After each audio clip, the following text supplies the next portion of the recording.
Hello, LP Brown artists. Welcome to another week of art. This week, our prize winners are Katherine T. in Mr. Hazel's class and Jameson S. in Miss Russell's class. This Wednesday at Supply Pickup, you will get some special art supplies to take home. We are going to continue some artwork inspired by the Caribbean. This time, we are going to go from Olympia down, down, down to the Caribbean, to the island of Puerto Rico. Puerto Rico is actually a part of the United States. Something interesting about Puerto Rico is it's home to a special bird called the Puerto Rican parrot. At one time, there were about 1 million of these birds in Puerto Rico.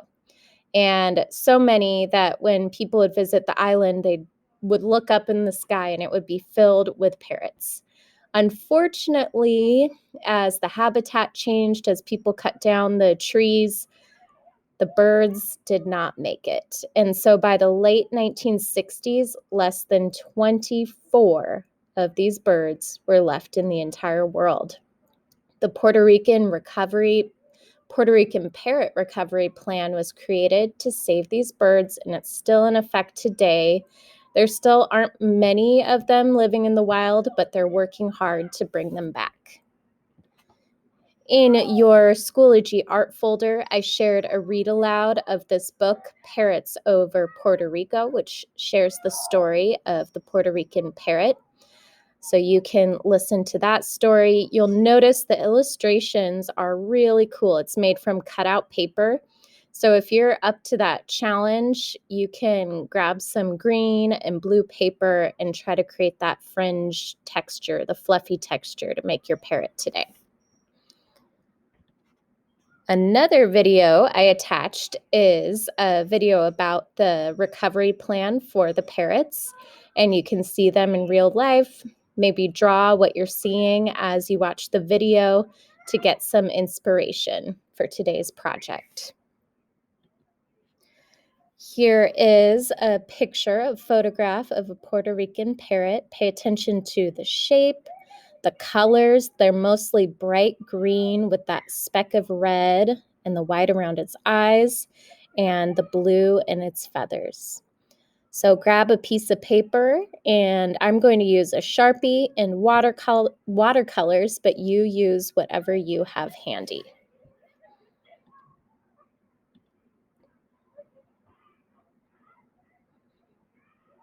Okay, I have my piece of paper. I'm going to use a black permanent marker. You may use whatever you have available. My parrot is going to be perched on a branch, and I think I'll draw Puerto Rico in the background. So the first thing I'm going to do is the beak with the bird looking sideways. For me, the beak is the hardest part.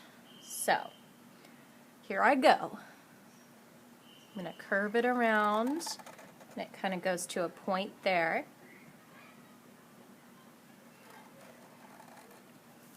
So that's the front part of the beak. The bottom part is here. Next, I'm going to draw its head shape to connect to the beak.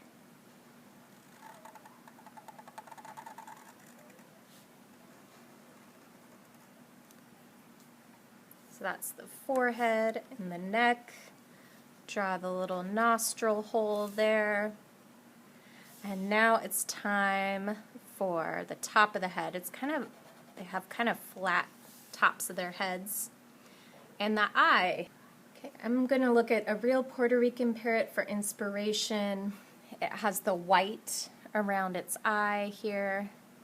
It's like white feathers. And then a little eyeball inside with a pupil. Next, for its feathers, I'm going to create some texture in the back to show that it has the feathers back there. It's going to go all the way down to the neck feathers here. The neck feathers will be like a U shape, U. Just do a bunch of U's. So we have the top of its head there. Now for its body. The body's going to come out like this. It's going to look kind of like an eagle right now before we add the colors and the other details. The body is going to curve down into a point where the feathers, the back feathers meet.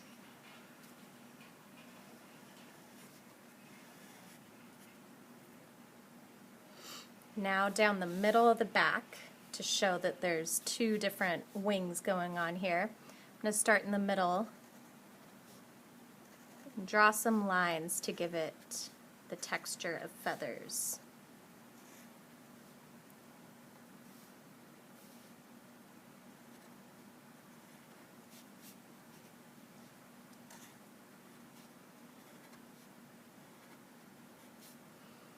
At the bottom, this is where the feathers are going to kind of overlap.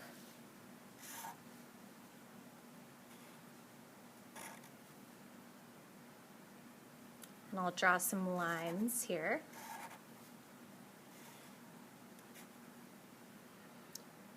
I think I made my bird a little too wide. It's a chunky parrot.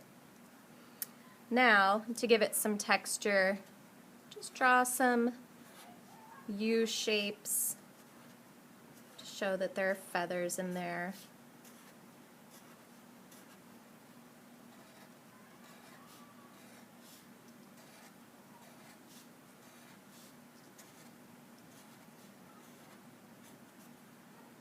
If I were to do this again, I think I would shorten it. You know what I'll do? I'm going to go ahead and do that. Shorten it, and then I'll just cut it out. How about that? Problem solved. There. Now it looks more like a parrot once I trim off the extra part.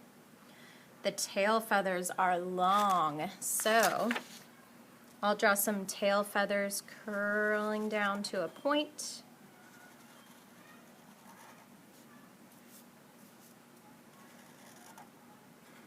They're all kind of different lengths.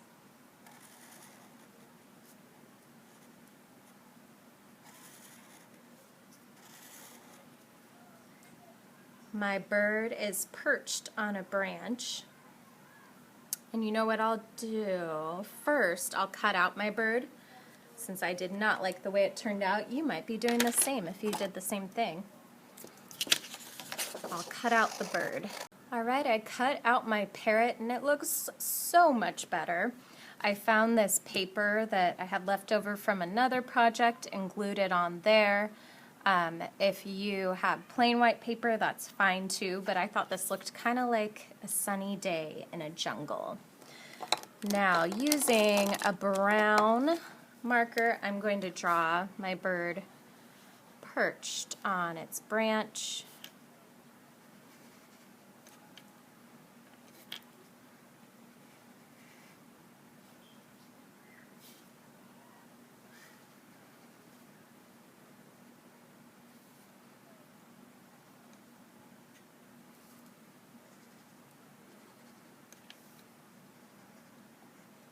And then I'll color that in, add some more little branches here and there. And remember, when you're drawing something in the background, the smaller it is, the farther away it is, the bigger it is, the closer it is. So my parrot is close. Anything I would draw in the background might be far away. So I'm going to color in my parrot as realistically as possible using watercolors. But you could have fun with the colors. You could do a rainbow parrot. That would look awesome. Or just use your favorite colors.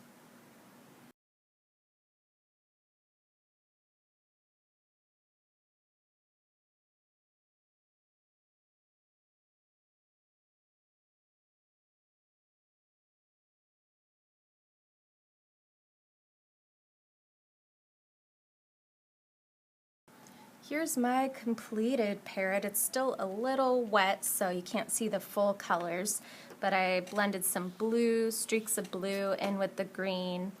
I kept the background pretty simple just because I like this paper. I hope that you just are getting creative with what you have around you. You could even like glue on some natural materials from outside. Just look around you and see what you could use for your artwork. Make sure you share your artwork on Schoology because I love to see it. I hope you have a wonderful week.